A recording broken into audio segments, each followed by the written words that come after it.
Hello, আসসালামু আলাইকুম।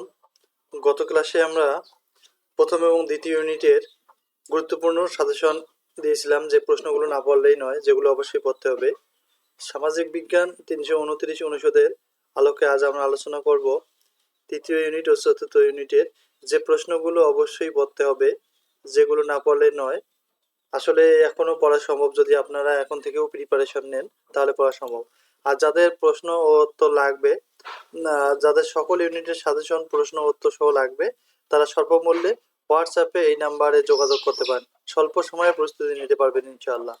তো চলুন আমরা আমাদের আজকের আলোচনা শুরু করি। তৃতীয় ইউনিট আর চতুর্থ ইউনিট।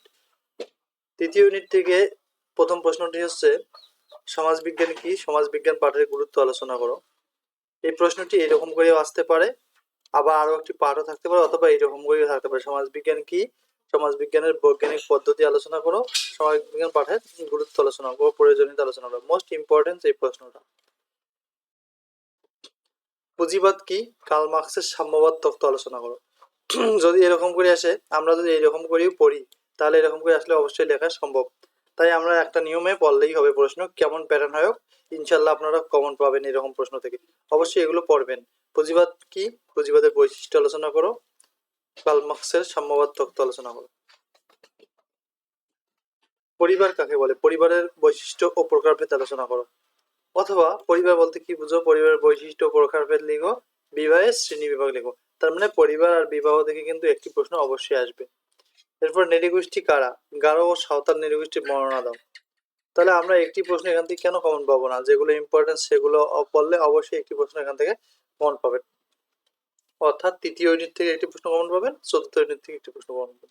আপনারা সবাই জানেন যে প্রতিটা ইউনিট থেকে একটি করে প্রশ্ন আসবে, সুতরাং 10টা ইউনিট থেকে 10টা প্রশ্ন আসবে। আর 10টা প্রশ্ন থেকে মার্ক থাকবে 100 মার্ক। প্রতিটা প্রশ্নের মান হচ্ছে 10। তাহলে একটা করে ইউনিট থেকে একটা প্রশ্ন আমাদের কমন পেতে হবে। তাই একটা প্রশ্ন কমন পেতে আমাদের কয়টা প্রশ্ন পড়তে হবে? না হলে তো 4টে পড়তে হবে। এর কম আর কি পড়বেন? মিনিমাম 4টে প্রশ্ন পড়ে একটি প্রশ্ন কমন পাওয়া সম্ভব, আদারওয়াইজ কোয়াইট ইম্পসিবল। সামাজিক নিরাপত্তা কি? জনসংখ্যার সমস্যা বৃদ্ধির কারণ। কিশোর অপরাধ কি? এই অপরাধ বৃদ্ধির কারণ সমূহ লিখুন। 6 নম্বর আছে সমাজকর্ম কি? সমাজকর্ম এর প্রকৃতি আলোচনা করো। সমাজকর্ম এর পাঠের প্রয়োজনীয়তা লিখুন। 7 নম্বর সামাজিক নিরাপত্তা কি? জনসংখ্যার সমস্যা বৃদ্ধির কারণ। কিশোর অপরাধ কি? এই অপরাধ বৃদ্ধির কারণ। আপনারা 3-4 ইউনিট থেকে এই প্রশ্নগুলো অবশ্যই পড়বেন। মোস্ট ইম্পর্টেন্ট, যেগুলো বাদ দেওয়ার মতো নয়। সাইবার ক্রাইম কি? সাইবার ক্রাইম বৃদ্ধির কারণসমূহ আলোচনা করো। নারী ও শিশু নির্যাতনের বা শিশু নির্যাতন আইনের ধারাসমূহ বর্ণনা। তাহলে এই প্রশ্নগুলো আপনাদের অবশ্যই পড়তে হবে। পরবর্তী ক্লাসে আমরা ইউনিট 5 ও 6 আলোচনা করব। আমরা ধারাবাহিকভাবে 2-1 দিনের মধ্যে আমরা 10টা ইউনিটের প্রশ্ন দেবো। আপনারা খুব শীঘ্রই প্রিপারেশন নেন, যেহেতু পরীক্ষা আপনারা জানেন, your exam is knocking at the door. পরীক্ষা আপনার খুব কাছাকাছি এসে পৌঁছেছে। আশা রাখি আমার পরীক্ষা এই তারিখেই হবে, কখনো চেঞ্জ নাও হতে পারে। তো thank you for watching this video. যদি প্রথম দেখে থাকেন অবশ্যই সাবস্ক্রাইব করবেন এনটিআরসি সম্পর্কে আপডেট তথ্য জানতে।